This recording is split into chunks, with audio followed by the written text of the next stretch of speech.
Welcome to Talking Peace with the Western New York Peace Center, being produced at Think Twice Radio in the home of the future, thanks to our producer, Richard Wicca.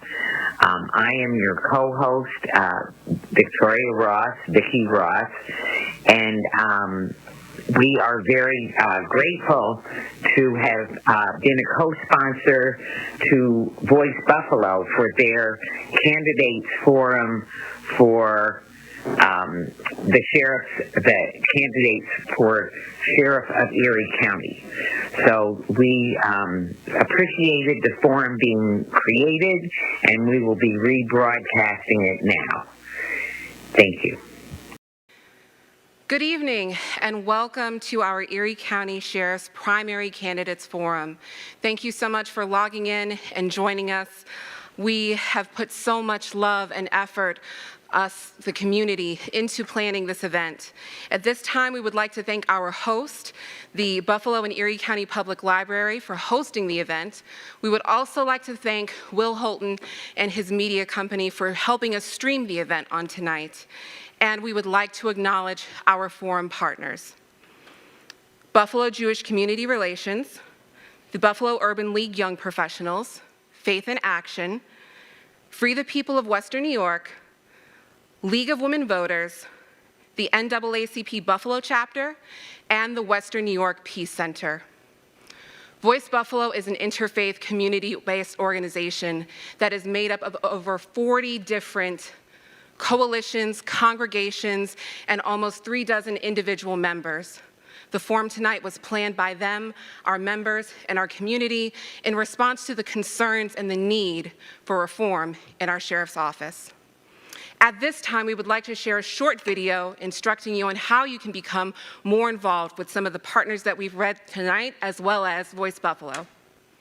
Slavery has been abolished. We will choose, we will choose. Our voice will be heard regardless. They don't want to play no more with you. Slavery has been abolished. We will choose, we will choose. Yo, Martin Luther had a dream, but it seems we got a bigger problem because the poor man plead. The government stay trying to be the police, and you might get beat for wearing a hood in your sneaks. But I don't gotta sneak around the scene, I just say what I mean. If freedom is a drug, you can call me a fiend. Got water in a rag cause I'm trying to stay clean, but the good and easy life ain't easy as it seems. As we rise tall, screaming freedom for my people, fighting demons. This world is evil, but an ocean love for these heathens. As we rise tall, screaming freedom for my people, fighting demons. This world is evil, but an ocean love for these heathens. As we rise, lift our voices, hold our heads high. Don't let them stop you, they will test you, so go and fight for your right. As we rise, lift our voices, hold our heads high. Don't let them stop you, they will test you, so go and fight for your right. Faithfully bringing for justice. Voice Buffalo. Faithfully bringing for justice. Voice Buffalo. Faithfully bringing for justice. Voice Buffalo. Faithfully bringing for justice. Voice Buffalo. We hope that you will use the information provided and find out how you can join organizations like Voice Buffalo, Buffalo Jewish Community Relations, Buffalo Urban League Young Professionals, Faith in Action, Free the People Western New York, League of Women Voters, NAACP Buffalo Chapter, and the Western New York Peace Center. Thank you again for joining our forum tonight. At this time, it is my honor and pleasure to bring up one of our many amazing board of directors for Voice Buffalo, Rabbi Jonathan Fryrick. He will explain a little bit about tonight's forum, our process and procedures, our process for inviting people, and we hope that you enjoy tonight's event.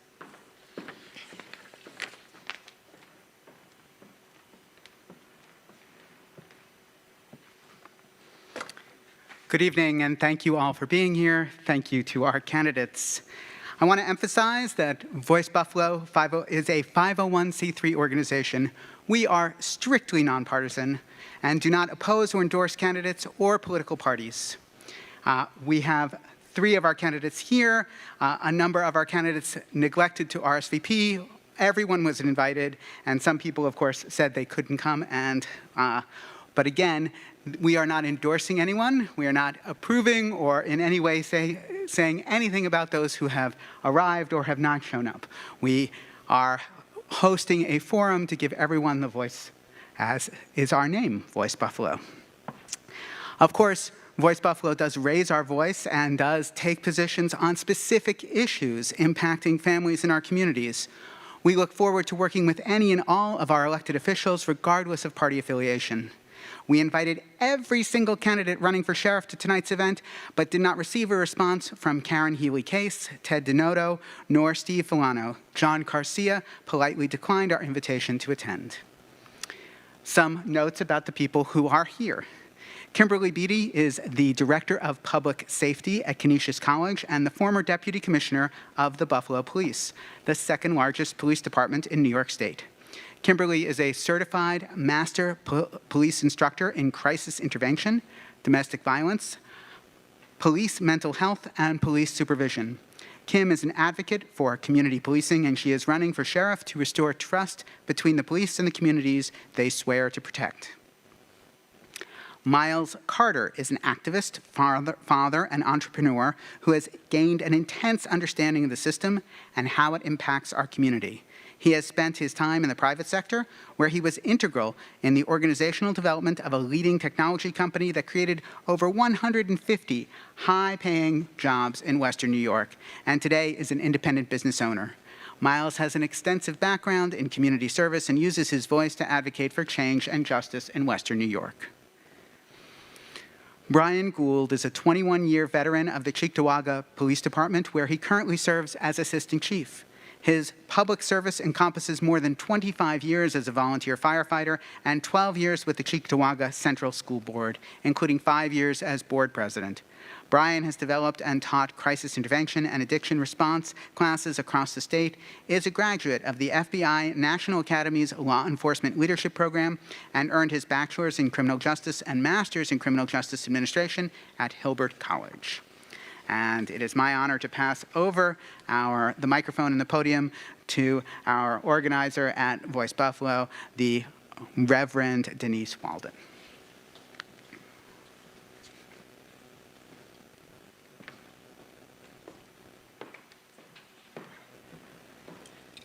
Thank you so much, Rabbi.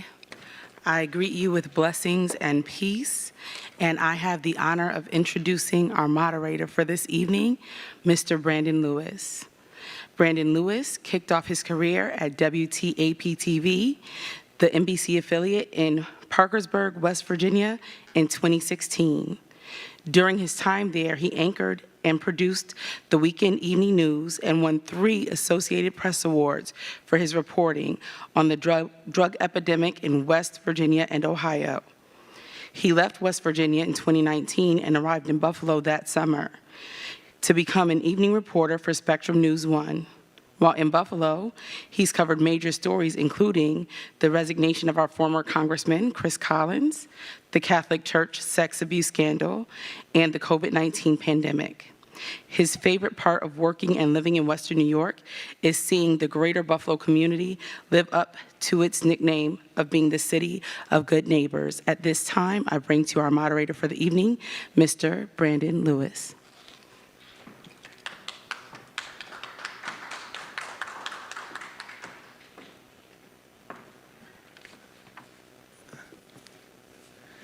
Thank you for that introduction, and thank you for having me tonight. Voice Buffalo is a 501c3 nonpartisan organization. They don't endorse or oppose candidates or political parties. This event tonight is nonpartisan and does not in any way endorse or oppose any candidate nor their political parties. Voice Buffalo has invited all candidates and sent multiple invitations since March to the candidates, including Karen Healy-Case, Ted Donato, Steve Filano, and they have neglected to respond to the invitations to participate in tonight's forum. John Garcia had another event and could not be here tonight. So candidates, each of you will have 2 minutes to respond to each question presented. Brianna, seated in the front row, will be our timekeeper for the evening. She'll inform you when you have 30 seconds to end your comments and when you have run out of time. We respectfully ask that candidates give answers based on their platforms and values. In other words, please do not use your response to smear or discredit another candidate running for office. So, if all the candidates are ready, we will get started for the evening. So the first topic is the relocation of the holding center. And the order for responses will go Beatty, Carter, and then Gould. So last year, the community was aware that there is a proposal to relocate the downtown holding center to the Alden Holding Center and Correctional Facility.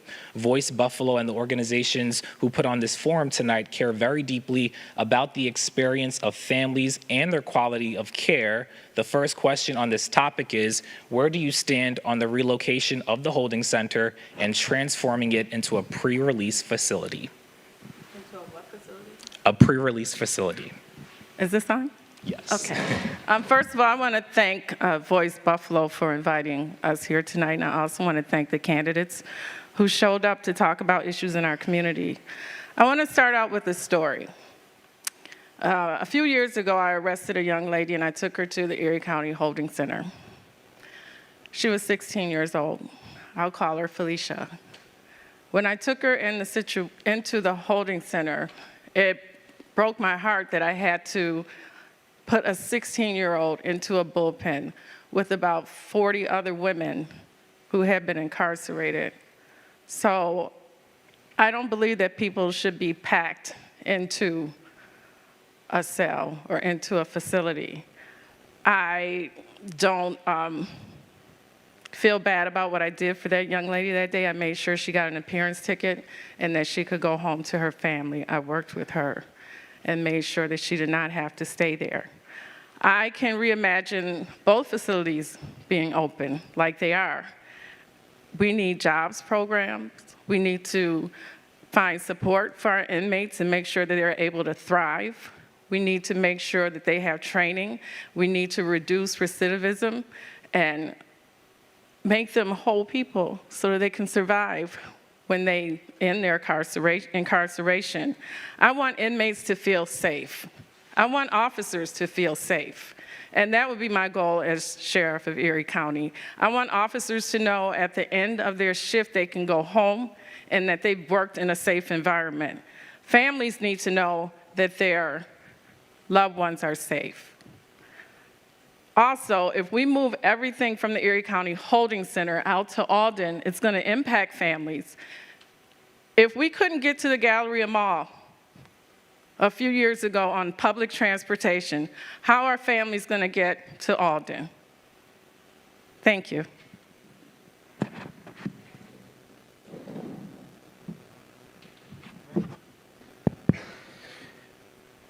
Thank you for having me as well, and I'd like to thank the candidates for showing up for tonight's event as well. I definitely think that one of the facilities should be closed, whether it be the holding center or the Alden facility. I think the jury is still out on that. I know that there is I know that there was a questionnaire that went out to the community requesting they respond as to whether or not they believe one of these facilities should be shut down. I know that everyone knows that there's a litany of issues that exist within the holding center, whether it be due to the assaults, the sexual assaults, or the deaths that have occurred there. We know that the facility does not have any green space, and we also know that the facility is not adequate to house people, specifically prisoners. We also know that there's no programs for rehabilitative services, that there's no medically assisted drug treatment in those facilities as well, so people don't have access to their Suboxone and methadone when they're addicted to heroin, which is causing an even larger opioid overdose epidemic when they leave the facility. So yes, I believe one of the facilities should be closed. If we do close the holding center, I do believe there should be transportation provided to the family so they continue to visit their loved ones throughout their course of the time at the Erie County Correctional Facility. And I do believe that, well, part of my platform actually goes extensively into the types of jobs that we should be employing. So we should be hiring people that are trained in mental health counseling. We should be hiring people that are trained in behavioral health counseling. We should be hiring people that are trained in drug counseling. We should be hiring drug treatment specialists, and also educators and job trainers so that we can provide better programs, better services to those inmates, because the number one reason why people are committing crimes is because of poverty, right? So we want to solve the issue of desperation before individuals are leaving from jail so that we don't have a continuation and have this high recidivism rate that Kim Beatty speaks of. Our recidivism rate is currently over 80%, which means people are going into the jails, they're coming out, and they're reoffending, right? We have the same criminals coming in and out of our jails on a regular basis. We need to be doing more to rehabilitate their mind, spirit, and their soul and take care of any drug addiction while they're in jail as opposed to criminalizing people. Thank you.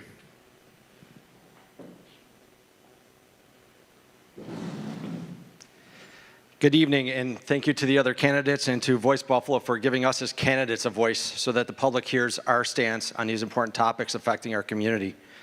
When we consider the relocation of the holding center out to the Alden Correctional Facility, the number one concern needs to be safety.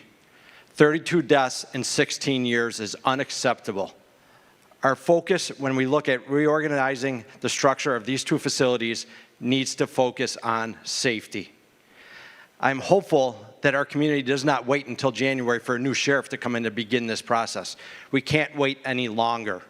I'm hopeful that we have community forums within our community here, similar to this, where our leaders are listening to the concerns of our community, weighing the pros and cons of one facility versus the other, and making a decision that ultimately changes the safety of the facilities, because the deaths are unacceptable and need to stop. As a sheriff candidate, I will take part in those forums. I will be in the audience listening so I understand what the concerns of the community are, so that if elected, I'm ready to start instituting those changes or continue the progress that has already hopefully begun. Lastly, I think as a community, when we think about these two facilities, we need to focus on whatever would be the most equitable decision. As I mentioned, either decision will have pros and cons, and we need to weigh them, but we also have to make sure that any decision we make is equitable to all the people across Erie County, not just one community. Thank you. So the next question is, would you share with us how you might reimagine the conditions and quality of care for inmates and detainees at either holding center location? Well, like I said in the beginning, I know inmates they need to feel safe. I can't say that enough. They need programs put in place so that they can go through rehab if they're having problems. If they have mental health issues, they need assistance for that. Officers also need to feel like they have the support at the job that they need, that they have, and they need to be supported. That's all I have, sir. Everybody, we need programs in place, rehab, jobs training, life skills, and everything else. Officers also need to know that there are practices put in place so that if they see a traumatic incident, that they are able to receive help for that. Thank you. All right, so I think the first and foremost is that we've been seeing that our actual county jail lacks in is accountability with respect to the deaths at the holding center. So our first move would be actually to have to institute accountability throughout the actual the jail system. The sheriff has the ability to discipline and to fire officers that do break the rules and break the law within Western New York, or deputies for the sheriff's department, and I would exercise that to the full extent, and we would fire people that do not behave appropriately. We would fire people that commit criminal acts against inmates, and we would fire people that are responsible for the deaths of inmates, like in the case of India Cummings. So accountability is a huge part of the platform to ensure that we are actually making the conditions safer by holding those deputies that are committing the atrocities accountable.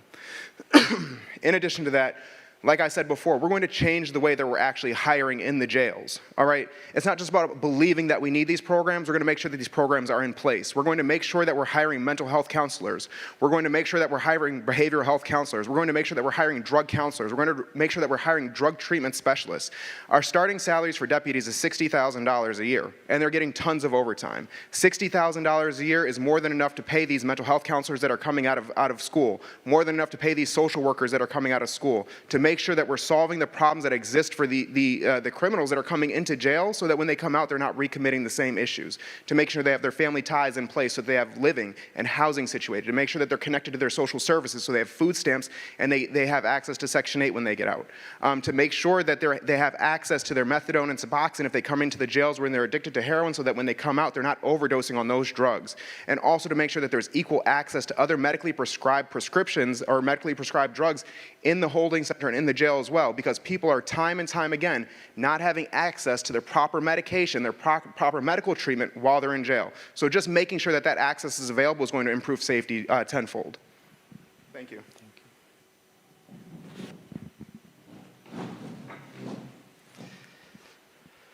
In 2013, I recognized that the criminal justice system needed to reform in the way that we are interacting with people with mental health concerns.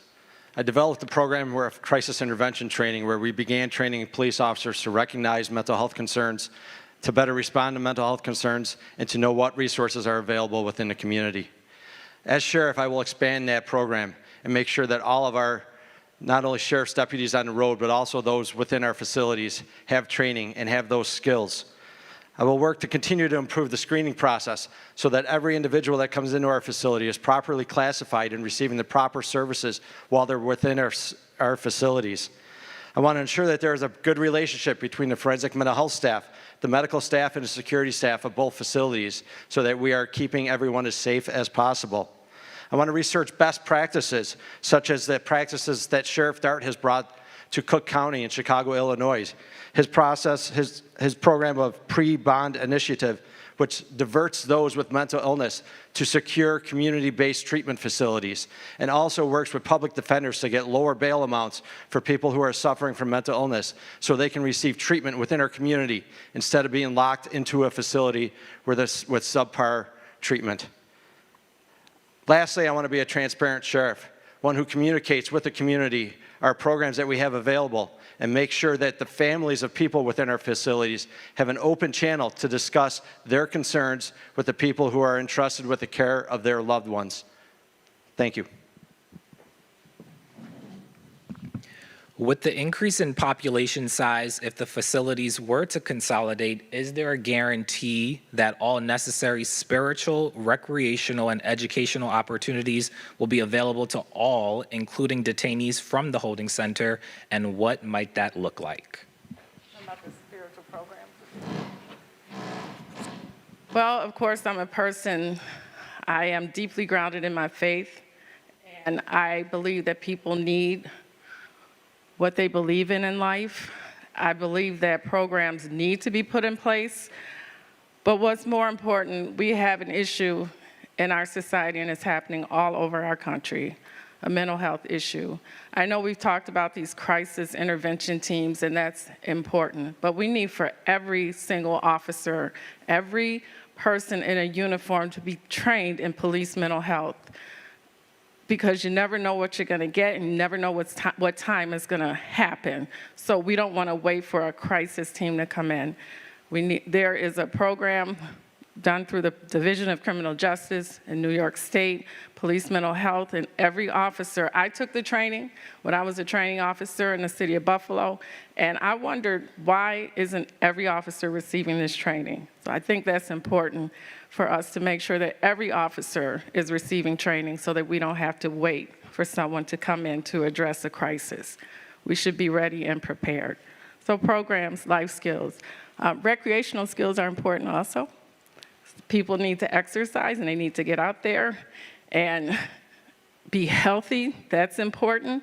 We also, I just believe that they need job skills, training, programming, so that they're able to survive when they get outside of the prison walls. Thank you.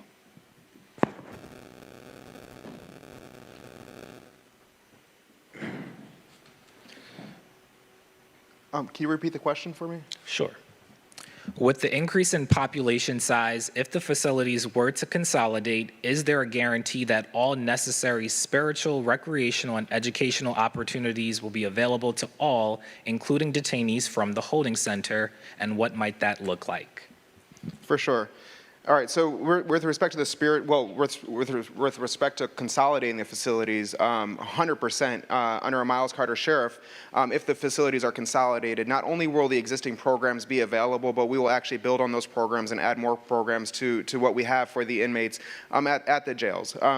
Specifically regarding the spiritual program, currently we have volunteer chaplains that are serving, myself included, at the Erie County Correctional Facility and at the Erie County Holding Center. We will no longer have those as volunteer positions, and we'll have those as paid positions so that there is accountability and people are showing up for those jobs, because time and time again, those volunteer services are the first things that people will neglect. All right, we don't want the inmates to be neglected when it comes to that, so there will be paid chaplain services under a Miles Carter sheriff. All right, recreational. We will ensure that recreation is available and will be expanded upon. Included in recreation will be other things such as life training skills and also gardening and whole life living skills. All right, and then also with mental health, 911 calls flow through the Erie County Sheriff's Department, and I just want to touch on this briefly. So the sheriff has the ability to then route those 911 calls to mental health respondents as opposed to police officers. All right, so with that's another action that will be taken under the Sheriff's Department. We will be routing those mental health calls to mental health respondents as opposed to armed police officers, so we're not running into the same issues of police brutality and shootings and killings of people that are experiencing mental health issues. And those same issues happen in Buffalo Police Department and in Cheektowaga Police Department. All right, so even though we do have representative of their leadership here today, that it has not been done. All right, we have not taken those things seriously under the leadership that we've had on the Buffalo Police and under the Cheektowaga Police Department. I can name specific instances. All right, and then also educational, yes, we need jobs programs, we need jobs training, and we need to ensure that people are coming out of the facility with actual skills. The number one reason why people are offending, the number one reason why people are going to jail is because of desperation. People don't have money. We need to train people on skills. We need to connect them to programs so that when they're coming out of jail, they're not in the same position of poverty when they went in. Thank you. Just read the question once more, sorry. Sure. With the increase in population size, if the facilities were to consolidate, is there a guarantee that all necessary spiritual, recreational, and educational opportunities will be available to all, including detainees from the holding center, and what might that look like? I believe that if our community cannot come up with a plan that does guarantee that, then that's unacceptable. Those things that you just mentioned are absolutely musts when we talk about a correctional facility. Lack of those programs is what is contributing to the lack of safety in our facilities. We need to make sure that our plan, any plan that this community brings together to consolidate these facilities, does guarantee that those things go on. We need to focus on what is causing behaviors that cause people to be in our facilities and work to correct those behaviors, to restore that. If our simple goal is to just house people for an amount of time until they've served their time or until they're transferred to a state facility, we are failing our community. As a sheriff, I will make sure that we have programs in place that work to rehabilitate people, that work to give them the skills that they need, to give them the treatment that they need to be productive members of our community, so that we do not have the revolving door that we are seeing today. This is not productive to just keep having a facility where people come in and out, where police are simply just bringing people back to jail. We need to make sure that police know the alternatives in our community so that jail is not a dumping ground for the police when they have somebody that they don't know what else to do with. All these things are very important things that our community, if we come together, we can make happen. And that is what I plan to do. Under my leadership, I want to unite our community to work together, because we have some very smart people in our community who can work together. And if we give everyone a voice, we can make positive change in our community. And I will be a sheriff who leads that change. Thank you. So the final question on this topic is, how will access to various community services such as the jail library and educational courses be increased or handled? And what are steps that can be taken to ensure this? First, in order to coordinate anything, we need collaboration. We need community outreach programs. We need support from programs like Best Self. They need to continue to come in. First chance, last chance programs need to come in to make sure that our inmates are able to thrive. Families need to be involved in rehabilitation. And we need educational resources. I don't know how much we can harp on this, but people need to be able to survive after incarceration, and you do that through support from your family, and you do that from support from the officers that work in the correctional facility. They need skills also in order to deal with people on a personal level like they have to do. We also need a great level of professionalism at both facilities. And that's all I have, sir. Thank you.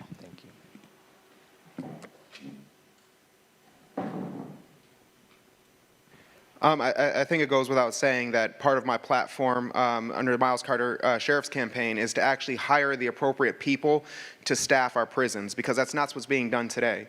So when it comes to providing programs for education and ensuring that we're improving the lives of the inmates so that they're in a better position when they come out, we're going to actually utilize those deputy positions to hire educators in different skills and different trades so we can train our actual inmates so that when they come out, they can be connected to jobs.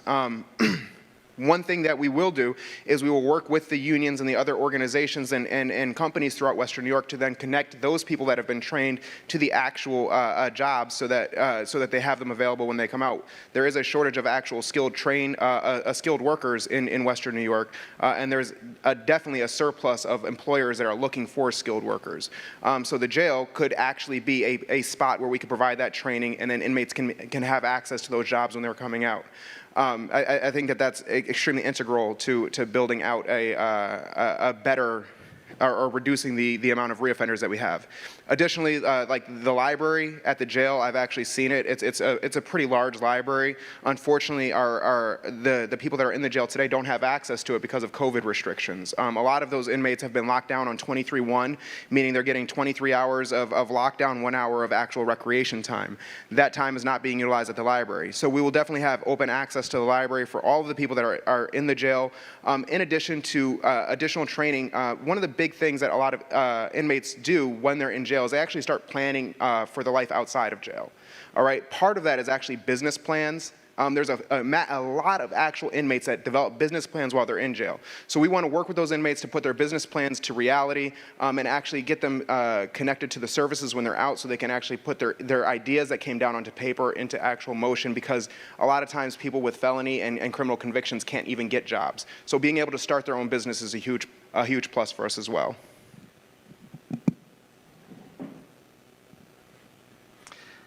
I think most of these questions still revolve around the same thing, and I keep going back to safety. If we have services in place, if we have activities, if we have access to libraries, if we have access to people outside of the facilities through phone calls, and the right people interacting with our detainees while they're in our custody, we will keep them safer.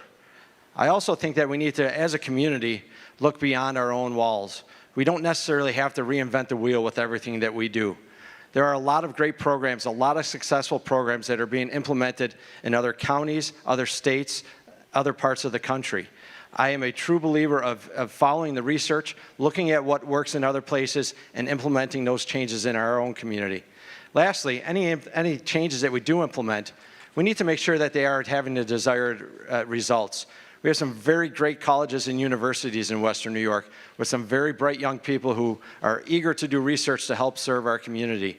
It's important that we engage those young people and those universities and colleges to research our changes and our policies to make sure that we are doing the best things that we can in order to help keep those charged, those in our custody safe while they are in our custody, and that we are working hard to rehabilitate them so that, again, we don't see the revolving door of recidivism. Thank you. The next topic is intake and mental health. And for these questions, the order of responses will go Carter, Gould, and then Beatty. Since 2005, the State Commission of Corrections and Department of Justice have ruled various deaths of more than 30 incarcerated individuals that have taken place as homicide or homicide by means of neglect, citing various medical and mental health procedures within the Erie County Sheriff's Office. That's according to the 2018 State Commission of Corrections report.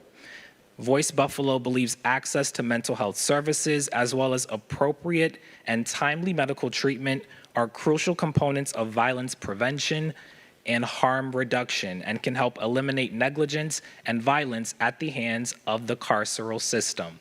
The first question is, in the light of the newest investigation in the Erie County Holding Center regarding the alleged rapes of women and sexual misconduct, what will you do to make sure that new procedures or suggestions that stem from the investigation are fully complied with and implemented?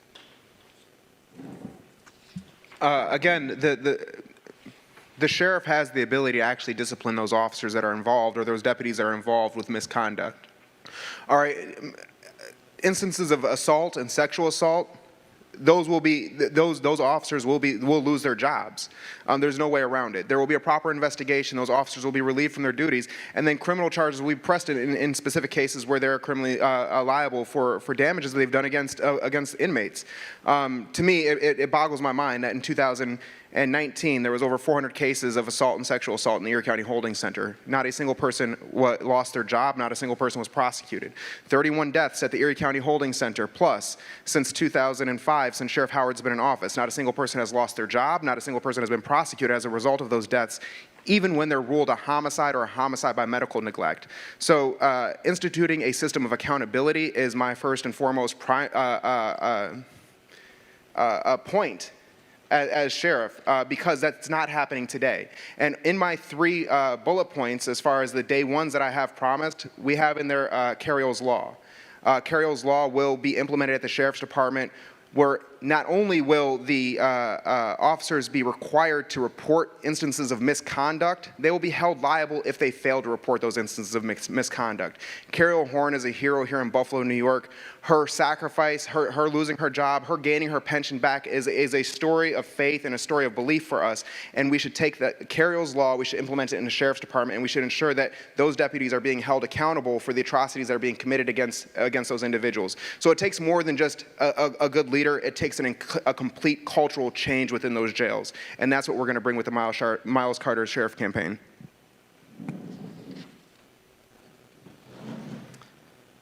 I couldn't agree more about the culture. The culture of our current sheriff's office needs to change, and it will change on day one. Employees of that office who do not change will have a hard time fitting in and ultimately will be gone. A culture where we care about the people that are in our custody, where we care about their safety, where we care about them succeeding. A culture where we understand that people who don't fit into our culture will not succeed as employees of the Erie County Sheriff's Office. It takes professionalism to be considered a law enforcement officer, professionalism to do the right thing, integrity to do the right thing when nobody's looking. That's what it takes, and those are the staples that we need in the people who are working for the Erie County Sheriff's Office. Those are the things that, as sheriff, I will demand amongst the employees of the Erie County Sheriff's Office. I also will be a transparent sheriff. I will not need a lawsuit from a state organization to get me to comply with laws. I will be a sheriff who is open and transparent about the policies and the procedures and the actions that are taking place within our facility, so that the community can hold me responsible if we're not making the changes that they demand to see. This is a very simple process. I believe with the right leadership that we can make these changes and that Erie County can have a sheriff that they can be proud of. Sure. In light of the newest investigation in the Erie County Holding Center regarding the alleged rapes of women and sexual misconduct, what will you do to make sure that new procedures or suggestions that stem from the investigation are fully complied with and implemented? Thank you. First of all, leadership starts from the top. And as a sheriff of Erie County, you have to lead by example, and that's what I will do. Rape, inappropriate conduct, we can talk about moral turpitude. We should all Google that if you don't know what it is, but it's a crime. Rape is a crime, and people should be charged when they commit offenses like that. I will support the Partnership for Public Goods recommendation on having a civilian review board involved with the Professional Standards Division. I believe in lengthy suspensions. If you are a member of a union, you cannot just be terminated, but you can be on unpaid suspension for quite a long time until the problem is resolved. So people will have to fight for their jobs at some point. So that's how I feel. People should be charged with crimes, and they should be arrested, and they should be disciplined. And leadership starts from the top, and that's how I'll lead. If elected, are you willing to work with community-based organizations that specialize in mental health and wellness to identify other resources and treatment for detainees at the holding center? So that goes to Carter first. Yes. For sure. We'll definitely, under Miles Carter Sheriff's Office, we will definitely partner with community organizations with respect to mental health, behavioral health, and also drug addiction and drug treatment. I think it's important to note, though, that the Erie County Sheriff does have the ability to fire its employees, although they are in a union. There is a union contract that exists, but New York State law through Supreme Court has upheld the Sheriff's Department ability to fire its employees. So yes, under a Miles Carter Sheriff's campaign, when an officer breaks the law, when an officer does something wrong, they will be terminated. They will not have their job, and a lengthy suspension is not enough. All right, so I will just go ahead and make that point. Additionally, the Sheriff's Office has a budget of $130 million a year, all right, $126 million a year. $100 million of that is being spent on the Erie County jails. In the city of Buffalo, there was 5 out of 65 homicides solved last year. All right, there was over 400 cases of assault and sexual assault inside the Erie County jail. There's missing persons coming up in Buffalo time and time again that are going uninvestigated, uninvestigated quite frequently. So the Erie County Sheriff under Miles Carter will be utilizing those resources to ensure that we're assisting with those criminal investigations with respect to the deaths that are being uninvestigated or unsolved in the city of Buffalo and throughout our community, to make sure that we have a task force in place when people go missing, so that in the failure of an Amber Alert, we are still deploying the proper resources to find our people and to bring them home safely, okay? And we will not be focusing the efforts of the Erie County Sheriff's Department on arresting low-level drug offenses. It'll be utilized for real crime in the communities, like sexual assault, like homicide, like assault, like missing persons. That's how we'll be utilizing the budget of the Erie County Sheriff's Department.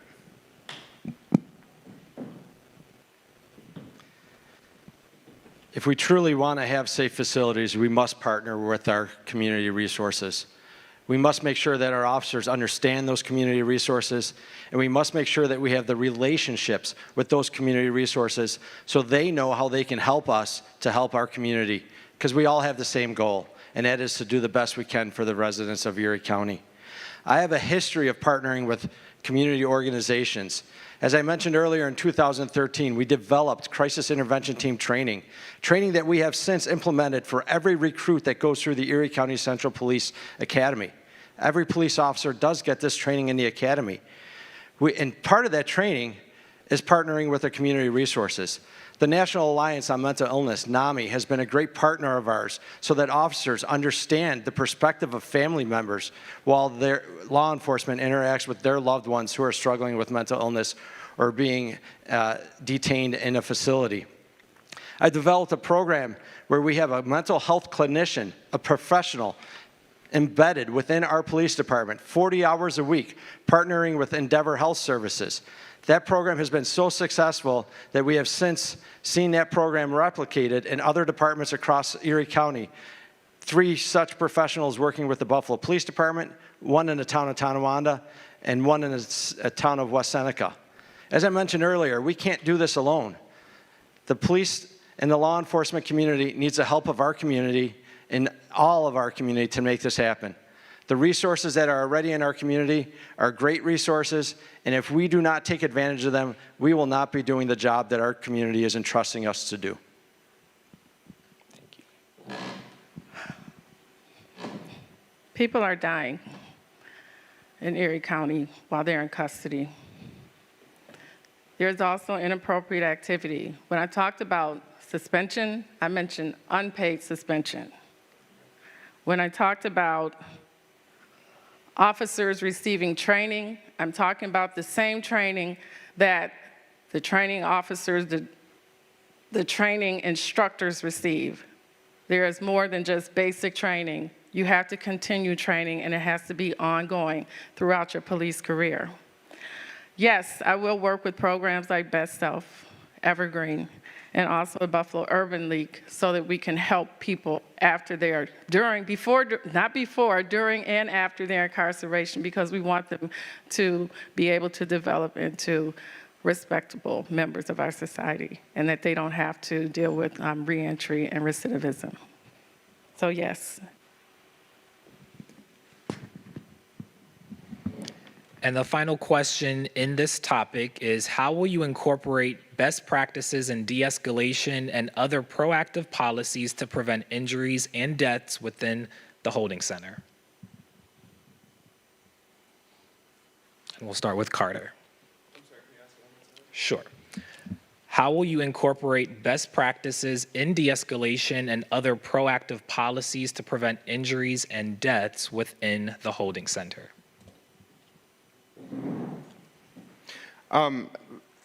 Specifically regarding de-escalation, again, this comes down to hiring and actually hiring those deputies that are also already trained and already have the skill set in proper mental health de-escalation. All right, it's important. We're paying a premium for our law enforcement that we have in Western New York. Our deputies have a starting salary of $60,000 a year. In most fields, that is not a starting salary. All right, that is a salary for those that are well into their career. So we can utilize those resources to hire people that have been trained in behavioral health, that have been trained in mental health, that have those proper de-escalation skills already under their belt, so that on day one, we're not providing new training to be updated or what have you, right? We're going to implement new programs that provide that training on a larger scale throughout the facilities as well. And again, I think accountability is the number one thing here. The reason why people are committing sexual assault, the reason why people are assaulting the inmates, the reason why the guards are sleeping on the job is because there is no accountability at the Erie County Sheriff's Department. So we will have accountability instituted on day one when we implement Carriol's law. So deputies will be required to report instances of police brutality. They will be required to report instances of police misconduct. And if they fail to report those instances, they will be held liable as well. I think that's extremely important when it comes to not only making sure that we have the training and the skill set available, but also making sure we have the accountability there to fall back on as well. And I think that's all I have for that question. Thank you. As a current law enforcement administrator through some very difficult times that we've been through recently, I have saw firsthand the importance of de-escalation. De-escalation training was something that we brought to my department years ago. And not only was it training that we brought to our department, we brought to our department a change of culture, as I mentioned earlier.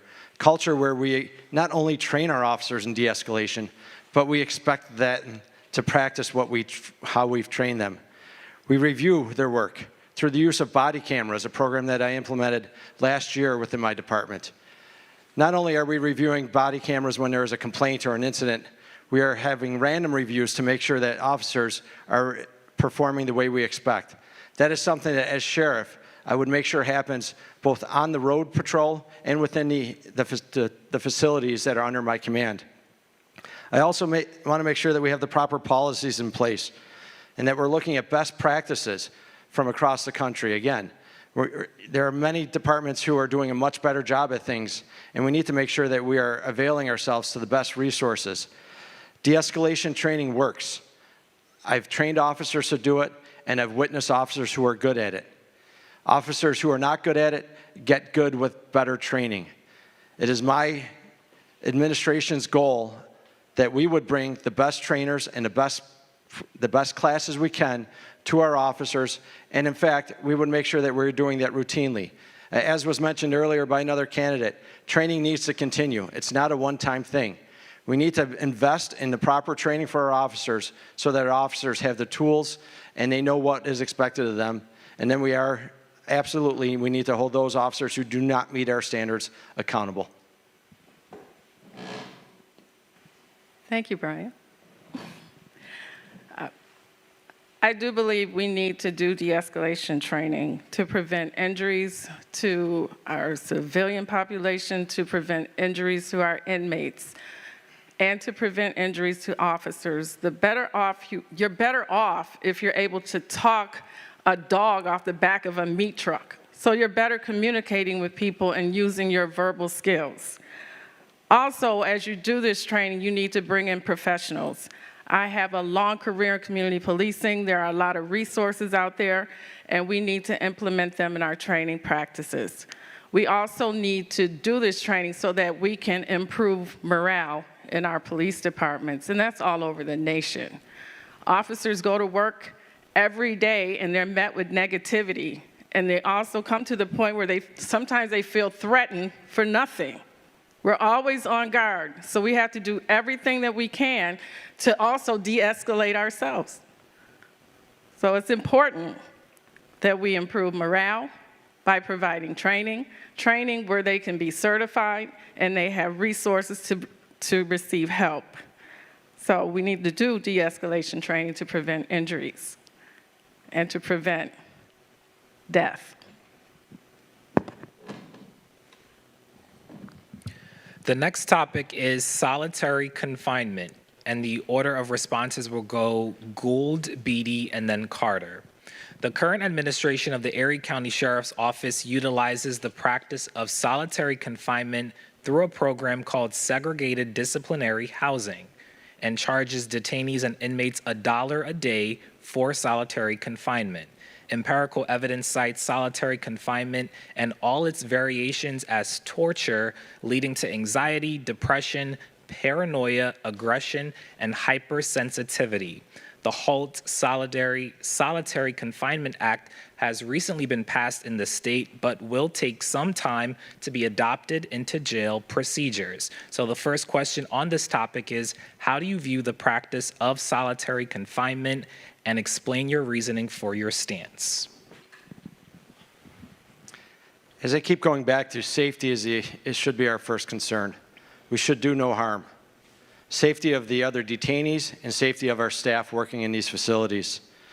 Sadly, there are times when people need to be isolated from the general population. We know that. But how we isolate them and what we do while they're isolated is what makes a difference in whether we are successful and we are being humane. I think we need to explore programs such as a CAPS program that is already in place since 2013 in New York City, Clinical Alternative to Punitive Segregation. Programs that look at what is leading to the disruptive behavior that has led to the need for isolation. Programs that work towards rehabilitating people so that if they participate in programs, they could have time taking off of their time away from the general population. Our goal should be making sure that those who are making bad choices and causing dangerous, disruptive behavior understand the consequences of their behavior, have the tools and the ability to fix their behavior, because ultimately, not only will they be back into the general population of our facilities, at some point they will be back into the population of our community, and it's our goal to make sure that when they do return, they return as a safe citizen and able to participate and be a productive member of our community.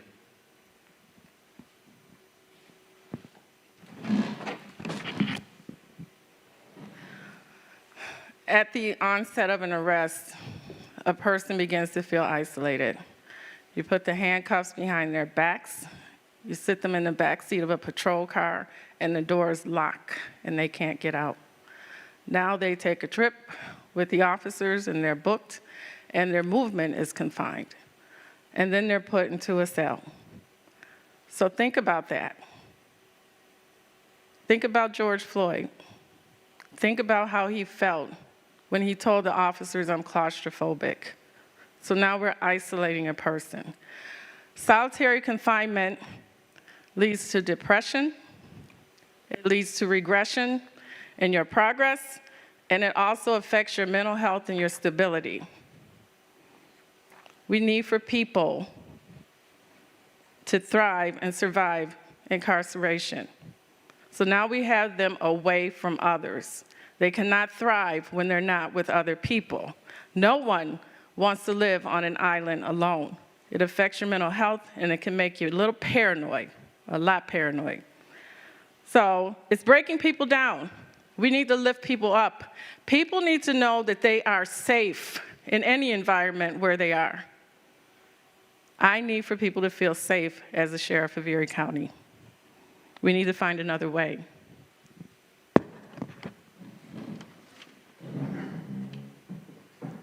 I'm gonna, hello? Sorry.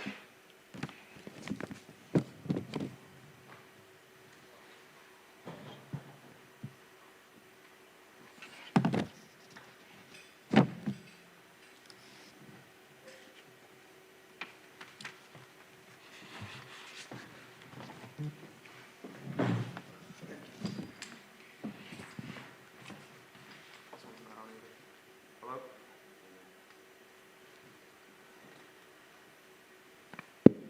There we go. To make it simple, solitary confinement is a violation of the U.S. Constitution. All right, so its Eighth Amendment is it protects us from cruel and unusual punishment. All right, solitary confinement is cruel and unusual punishment. I will not break the law as sheriff. So on day one of Miles Carter's sheriff's office, solitary confinement will be ended. All right, solitary confinement or the HALT solitary confinement bill has been on Andrew Cuomo's desk for over a decade. I believe he finally passed it. It's been part of my platform since I announced that I was running for sheriff. So on January 1st, when I take office, solitary confinement ends. We will find an alternative. And I just want to touch briefly again on mental health as well, because mental health is a serious issue, and I don't want it to go without saying. But you know, there has been instances in the Buffalo Police where mental health was present and de-escalation training was not used.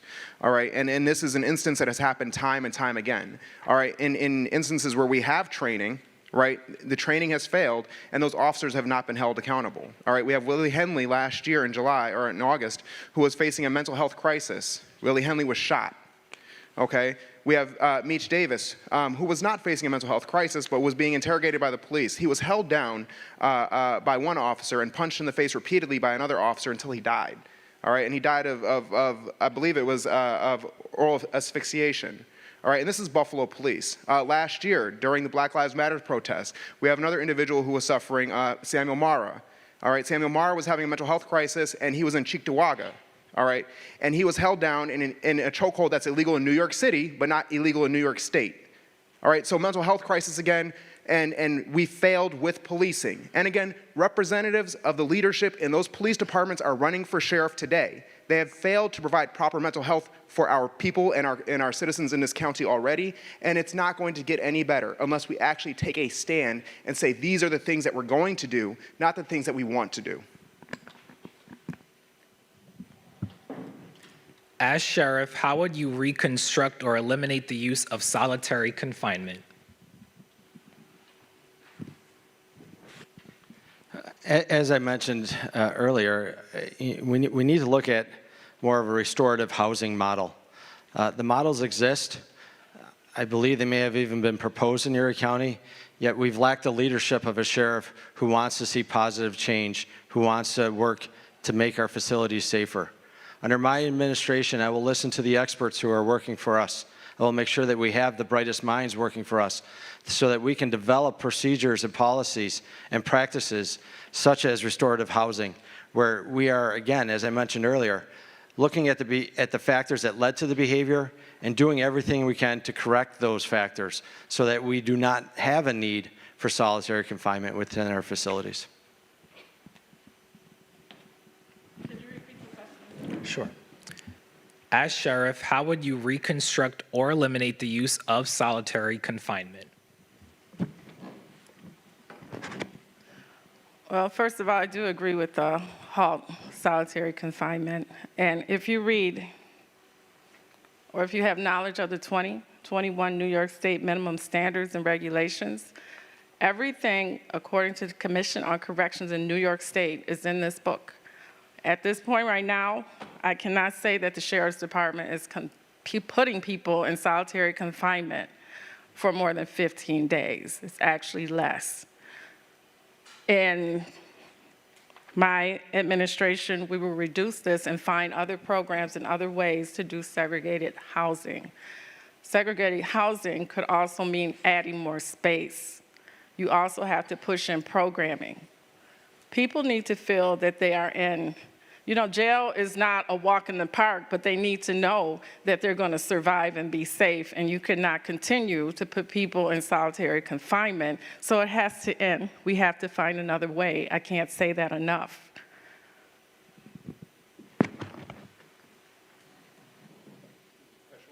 Sure. As sheriff, how would you reconstruct or eliminate the use of solitary confinement? Again, day one, halt solitary confinement. We're not going to wait for New York State to catch up. We're going to be a trendsetter with the Miles Carter Sheriff's Office. So solitary confinement is going to be ended on day one. In addition to my day ones, again, we're going to implement Carriol's Law on day one, and we're going to completely deprioritize marijuana as a problem for the Erie County Sheriff's Department. So there will be no arrests, there will be no fines, there will be no search, and if it is found, there will be no seizure of marijuana, and that will be happening under the Miles Carter Sheriff's Office. So I want to underline that. But I also want to focus, since we have a little bit of time left for this one, some of the other issues that are existing that we can be utilizing these resources for, all right? Because we're spending $130 million a year on our Sheriff's Department. We're spending $143 million a year on Buffalo Police Department, and we're not getting the benefit of improved community safety from that large expenditure. All right, we need to be focusing our spending on homicides and solving these homicides. 5 out of 65 homicides solved in Buffalo last year is deplorable. All right, that's a representation of a failing agency.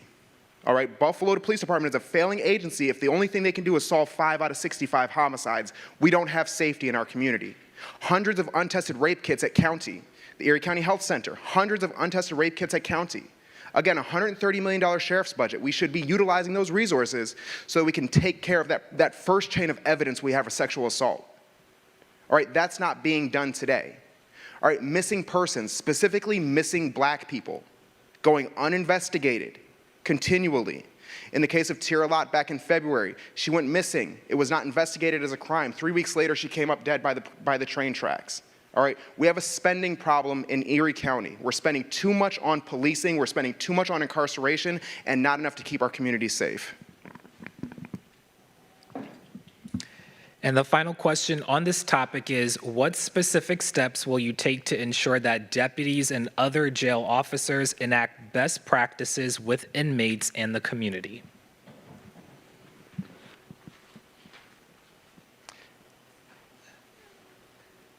First, we will make sure that we have policies that are clear and concise and that make it very clear to the officers what behavior is expected to them.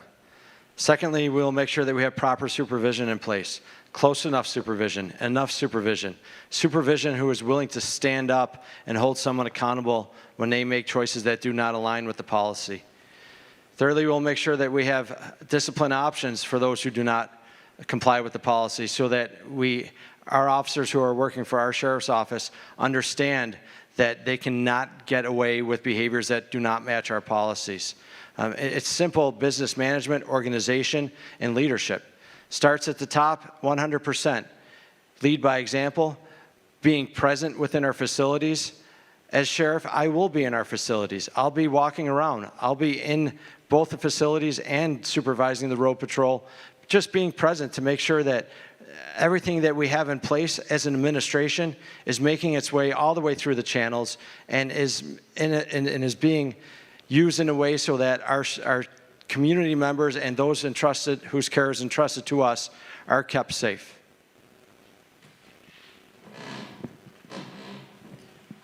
Of course, we need to make sure that we update the rules and regulations according to the new sheriff. We need to make sure that there is updated training, that people are held accountable, especially at the supervisory level, so that they can command their staff personnel, their subordinates, and we need transparency with the community. We need to enforce the policies and the procedures in the sheriff's office. I read through some of those policies and procedures, and they need to be updated. And yes, I spent many years working with the Buffalo Police Department, and some of the Sheriff's Department practices are antiquated and need to be updated. So that's what I would do. Make sure that we update those policies and procedures, make sure that they are enforced, have training, accountability, and transparency with the community. Thank you.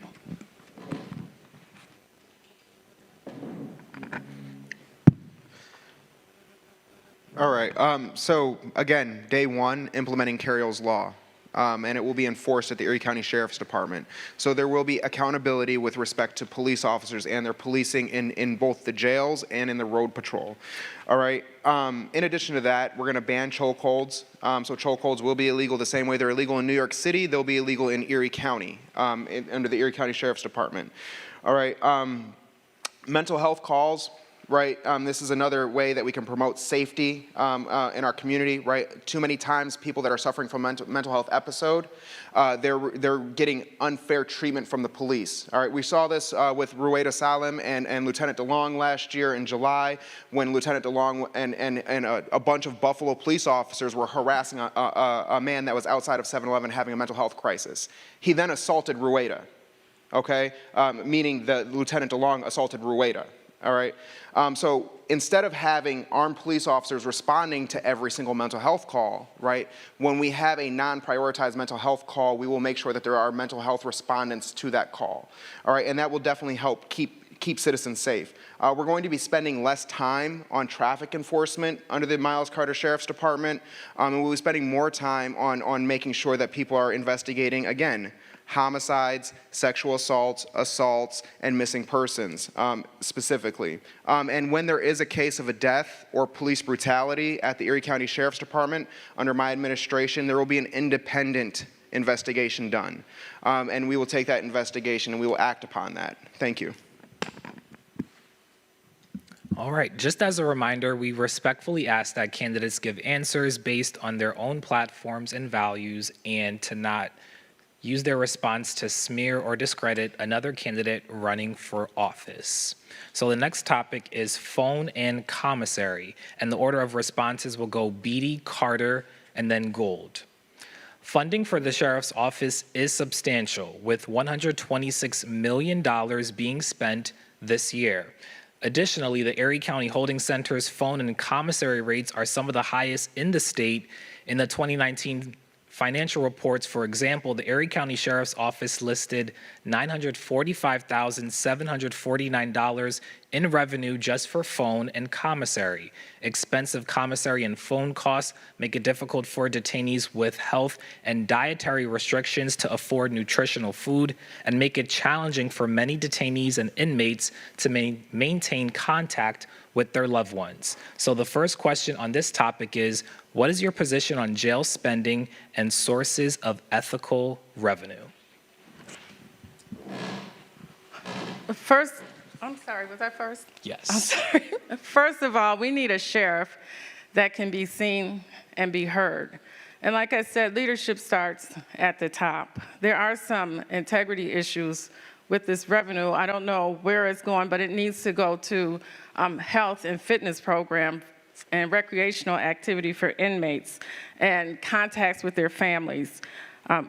No prison system, holding center, or correctional facility should be making a profit from family members or from inmates. So that's a big concern of mine.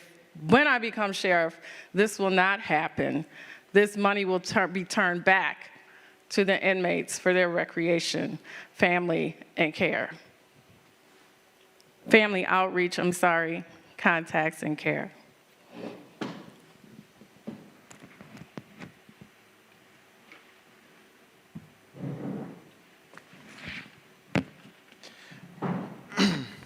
So with respect to phone and commissary, the first thing that we'll do within the first year of the Miles Carter Sheriff's Administration is that we will definitely do a new RFP, which is a request for proposal, for both commissary and phone services, so that we can make sure that we're getting the most affordable and the best service with respect to commissary and phone.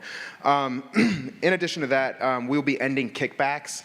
All right, so the Sheriff's Department and no person in the Sheriff's Department will be benefiting from the contracts that are established with those providers. That's something that's currently happening. People receive kickbacks, and that's where that's why a lot of these contracts are actually signed in the first place. And with respect to the $126 million budget, we're spending roughly $86 million a year on facility operations, so closing one of the facilities will definitely help with respect to facilities and employees. All right, you have 800 deputies that are currently employed through the Erie County jails. However, we only have 600 to 700 inmates in there on a daily basis, which means we're spending about $167,000 to $200,000 a year per inmate on incarceration. Okay, so we're going to definitely reduce the number of deputies that we have supervising within those jails. We definitely want to close one of the facilities so that we can ensure that we're bringing down the cost of operations of incarceration in Erie County. And then in addition to that, we want to make sure that we're providing the proper services to those inmates so that when they're coming out of jail, they're not in the same state of desperation that they were when they went into it. So with respect to spending, we want to spend less on actual deputies that are supervising the jail. We want to reallocate the way that our deputies that are in the streets are actually being utilized, which is going towards solving the issues and the crimes that exist, such as homicides, sexual assaults, and missing persons. Thank you. Brandon, I think the question was on the use of the revenue, correct? Yeah, what is your position on jail spending and sources of ethical revenue? And so when we talk about the phone commissary and the phone in the commissary, there are clear rules on how these funds should be used. And this just speaks to the lack of integrity of the current administration. I've read and reviewed an audit that was done on the use of these funds.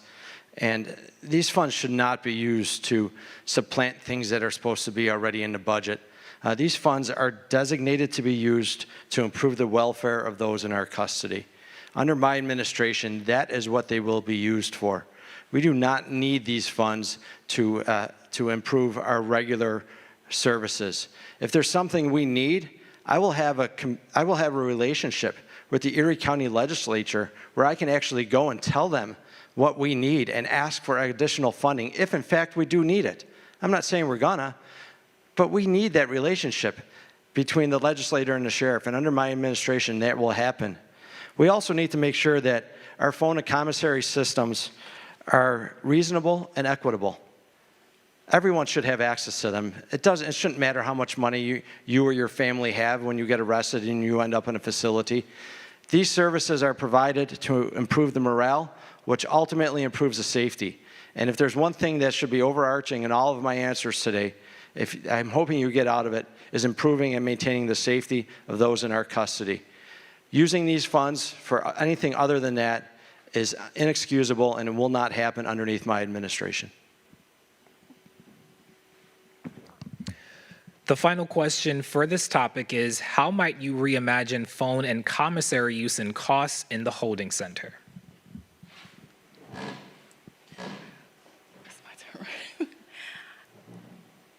Well, of course, inmates need commissary. They should not have to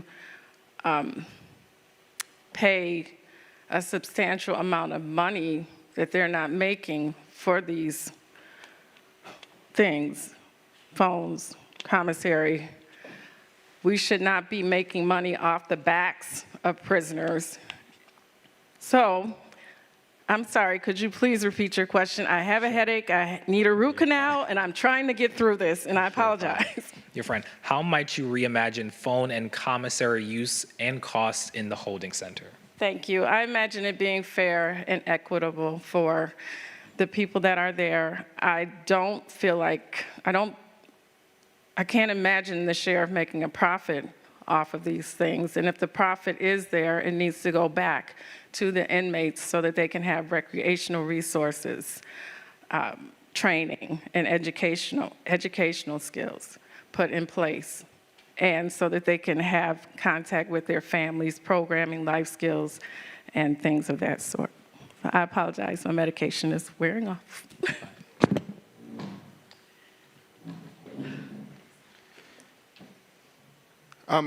It's important to note that the phone and commissary, those are handled by outside contractors. So again, what we will do is we'll have a request for proposal. We'll be soliciting new contractors to make sure that we are spending appropriately and our inmates are spending appropriately with respect to commissary and phone use.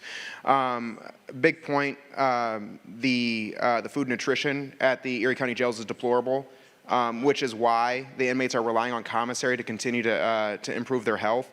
We will upgrade the nutrition and the food that's provided in the jails to ensure that people are able to sustain themselves from that food and from that diet. All right, they shouldn't be relying on commissary to supplement their diet to be able to have a nutritious lifestyle. And that's currently what's happening in the jails. Also, feminine care products, tampons, pads, these things currently purchased through commissary will be provided by the jail under a Miles Carter Sheriff's campaign to ensure that women have equal access to their feminine care products so that they're not in a state of desperation even in jail. So I think that that's important to note as well. So a huge part of my campaign, a huge part of my actual platform is ensuring that we are providing the necessities while prisoners or while inmates are in jail, right? So that they are not in a state of desperation, and we're connecting them to the proper resources before they get out of jail. So again, that they're not in a state of desperation and in a position to reoffend and return to jail. Thank you. Sure. How might you reimagine phone and commissary use and costs in the holding center? Reimagining these two systems begins with transparent contracts. I agree that we need to have a responsible proposal and bidding process to find a proper vendor who can provide these services at the best cost to the residents of Erie County. And that's about being transparent, making sure that we have a fair and open procedure to select that vendor. I also think that we need to really look at what we're doing with the funding, as I mentioned earlier.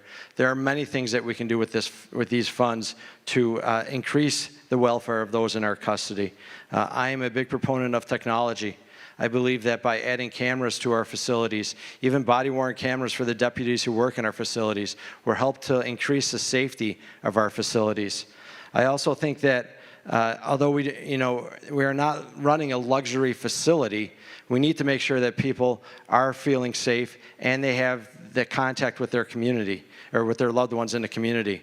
As we spoke earlier in the beginning of this about consolidation of facilities, if we have a facility where a plan, if the community develops a plan that the best solution is one facility that's not downtown, I think that's going to drastically affect the way that we have phone calls and even increase technology on that.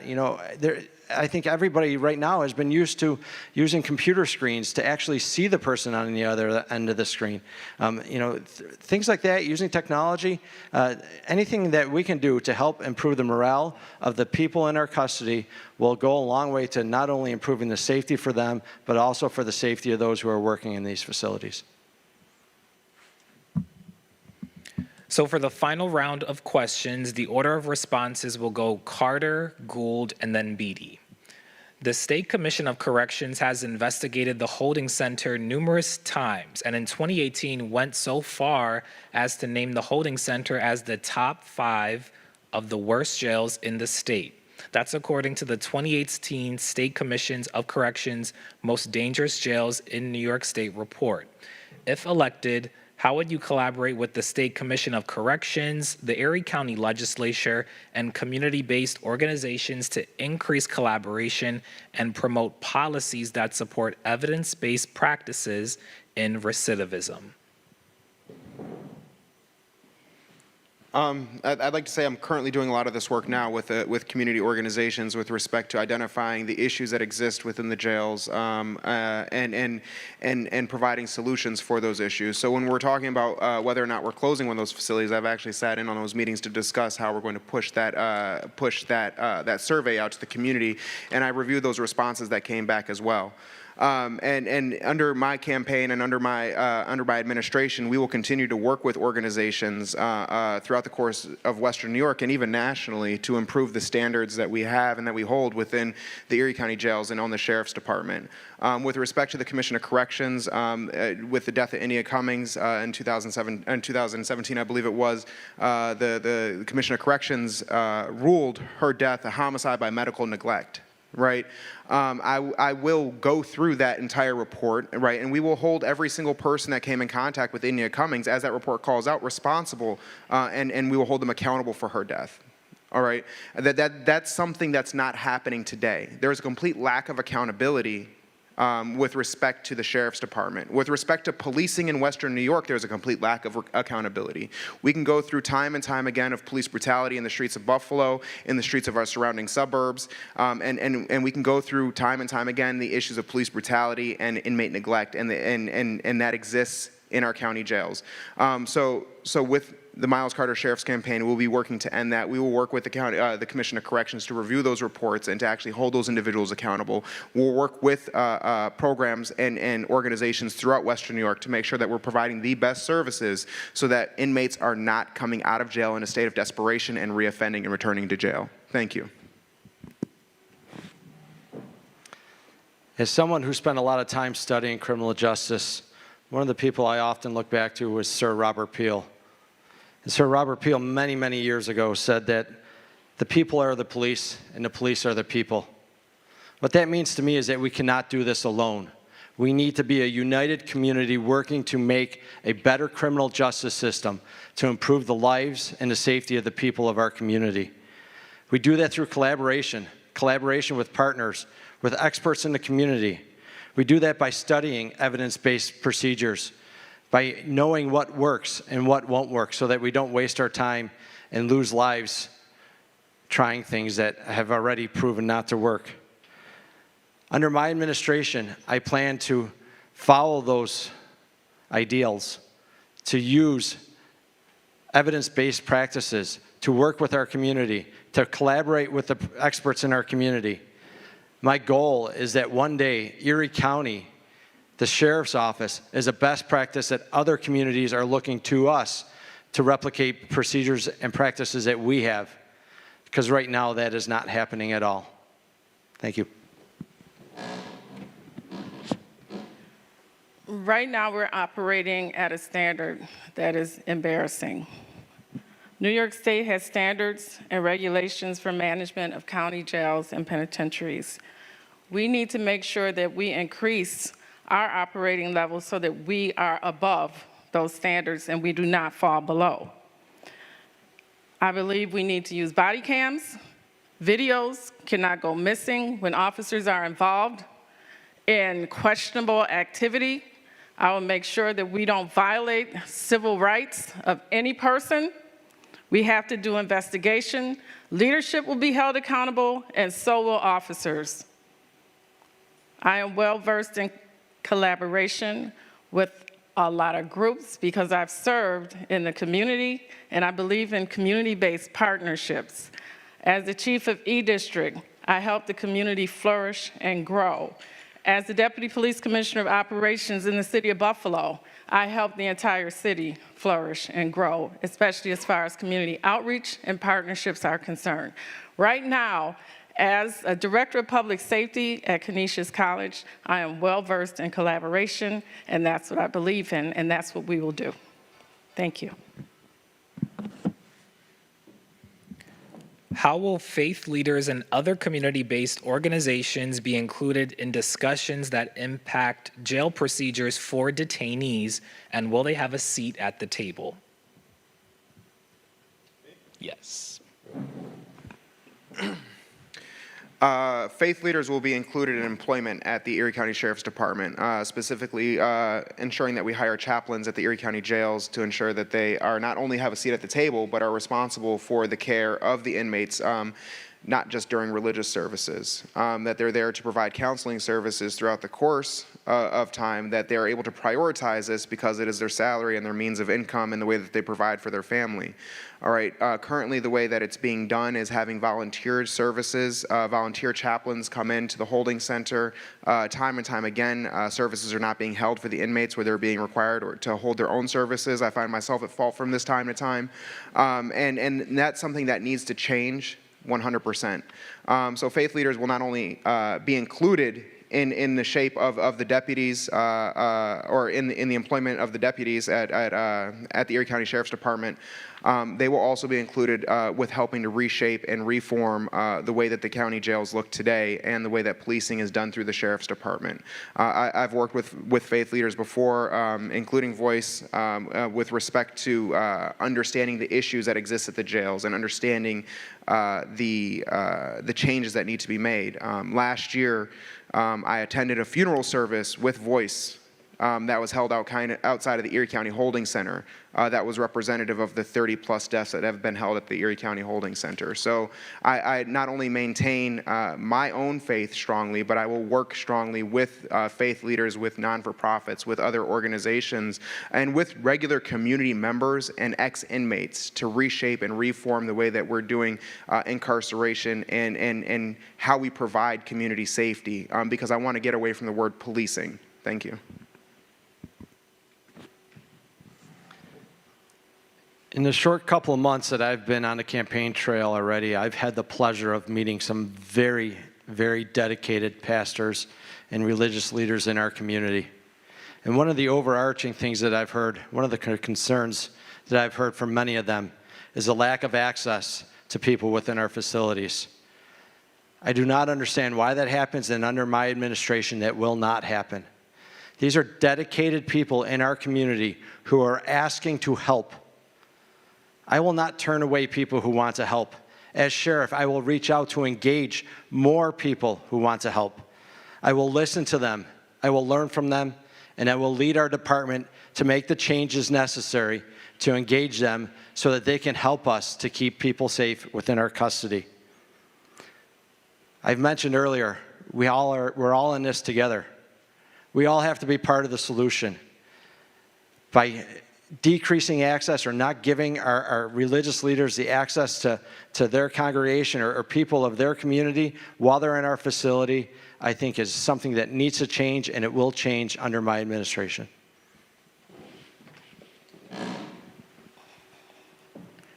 Absolutely. We will work with our faith-based communities. When I work for the Buffalo Police Department, we have chaplains on board, and they've always been there to assist and even help our officers in time of crisis. So I know a person or any individual that is in an incarceration situation, they will need to rely on their faith and build on it. So I absolutely will support faith-based leaders and chaplains coming in and being assigned to the Erie County Holding Center and the Alden Correctional Facility. We need a variety of ideas and positive activities for change. So every resource in the community that we can find to help our inmates and their families, we are going to use when I become sheriff of Erie County. I have trained chaplains and worked with them for many years.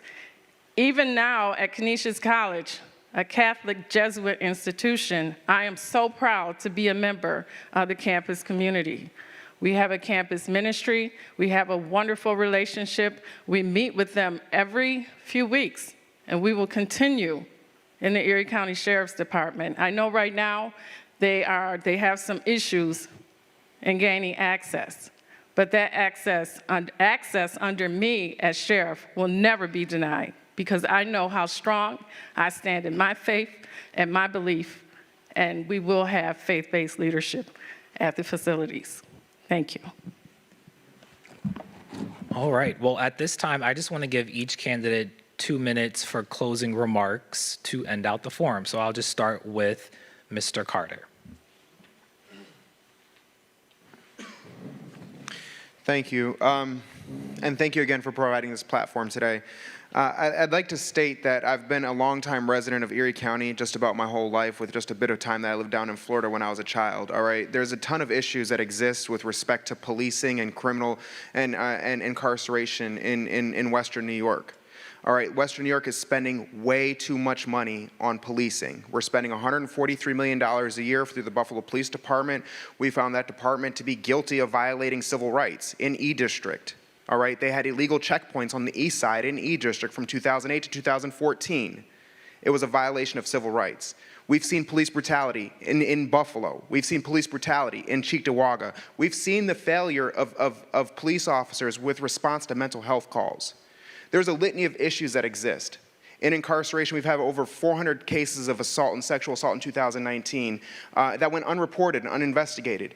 In 2017, we had India Cummings, who died and her death was ruled homicide by medical neglect. All right?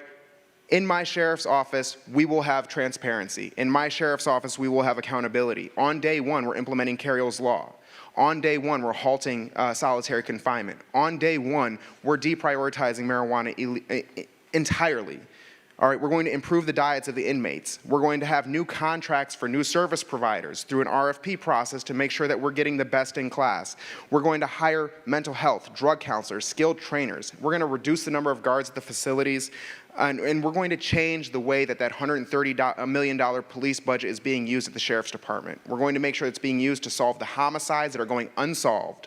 We're going to make sure it's being used to find the missing persons that are being uninvestigated. We're going to make sure it's being used to solve the sexual assaults and assaults that are occurring in our communities that are going uninvestigated, and even those rape kits that are going untested. We're going to use that money to solve the issues and improve safety in our community, and not to continue to use it as a jobs program. Thank you. Mr. Gould, your closing remarks. When I see something wrong, something that needs to be fixed, or someone that needs help, it's my instinct to help. It's why I became a volunteer firefighter when I turned 18. It's why I've been a police officer for the past 21 years. Although it would be easy for me to stay as assistant chief and wait for the chief to retire and move up to the rank of chief in my current department, I know that the people of Erie County need help. It's in my blood to help people, and that's why I am running for Erie County Sheriff. I've seen my own community hurt. I've seen a lack of services for our young people after school. Instead of sitting back and waiting for someone else to fix the problem, I stepped up. I led an effort to create a Boys and Girls Club in our most impoverished section of town, so that young people have positive role models and activities to do after school instead of interacting with the police officers. I served 12 years on the Board of Education because I cared about the young people in our community. I learned to balance the needs of the taxpayers of our community with the children of our community. I worked hard to make sure that the children left our schools ready to succeed. As Erie County Sheriff, I am committed to fixing the problem in Erie County with our Sheriff's Office. I'm committed to unifying our community, bringing us all together, working together, listening to everybody, being present in all parts of Erie County, across the entire county. It's my dedication to this position, to running in this election, to working hard to make sure that I win, that I will carry into the next 4 years as Erie County Sheriff and into re-election beyond that. I want to thank everybody for tuning in today. Thank Voice Buffalo for giving me a chance to share my message with the people of Erie County. Thank you. Okay, I want to apologize for my comment earlier about my root canal, but I have been in pain this evening, and I apologize for that. I'm okay. Growing up on the east side of Buffalo, I lived in a neighborhood, the Fruit Belt, Cold Spring, and I just want to share a story with you. One day, after a wedding at my home, the police barged into our house, rushed in our house in pursuit of a young man. I was in 8th grade. Some members of my family were assaulted and taken away by the police. I was a child, and I watched my parents being dragged away into a police car because they asked the question, "What are you doing in our home?" My parents came home the next day. They were injured. So as a child, I will never, never forget that. So I stand here, and I'm convicted by why I joined the police department. No, I didn't grow up wanting to be a cop. I grew up wanting to do the right thing for my community. So I joined the police department never with an intent to stay. I have a degree from Canisius College in communication, and I never intended to be a police officer. But when I got on the job, it was a job I came to know and love. It is a noble profession. I haven't looked back to change my career in 34 years. I've lived in different parts of Erie County. I'm a mother. I have a son. I have a daughter, and I worry about them when they leave the house. And I talk to them about their encounters that they could possibly have with law enforcement. I always teach them to be respectful and compliant, and that's what we need in our community. I will be present in my assignment as the Sheriff of Erie County. I will lead from the front, and I won't look back. I expect people to follow me because I will be the lead.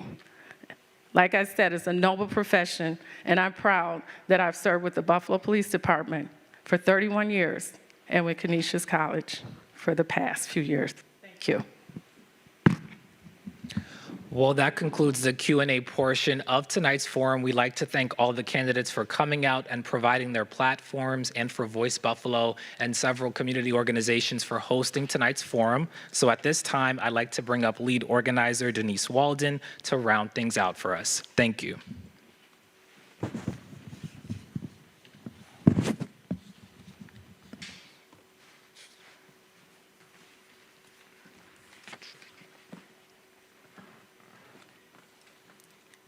Thank you, Brandon, and thank you to all the candidates that took the time to come and make sure that your voice was heard so that the Erie County residents can make the vote and make sure that their voice is heard. I want all of our viewers to remember that we, the community, are the ones with the power, that our voice and our vote matters. So step up, be the leaders that we've been waiting for, and make sure that you vote in this election. That being said, I also would like to just point out that Voice Buffalo is starting our Nonpartisan Get Out the Vote campaign. We would like for you all to be involved. We are calling it Soul Sundays. And for more information, please check out our website, www.voicebuffalo.org. We will also be hosting a Souls to the Polls event on June 12th at the Delavan Grider Community Center, and we're certainly hoping to see you there. Also, to get involved, check out our website, www.voicebuffalo.org. Don't forget that early voting for the primaries start on June 12th. And we are looking forward to continuing our Get Out the Vote efforts straight through the general election. So we hope to hear from you. We hope that you will get involved. We hope that you will be the leaders that we have been waiting for. Remember, our elected officials are people in positions of influence, but we are the ones who need to make sure that they are being accountable to uphold everything that comes with being in their office. So get out, vote, continue to do the great work, and be the leaders that we need. Thank you again to our candidates and to those who didn't choose to come and have their voices heard tonight. This was certainly an opportunity missed. Thank you to the staff and the partners and everyone who's helped with this evening. Have a great and blessed evening. Good night. This has been Talking Peace with the Western New York Peace Center, and together we have been talking peace in truth and love.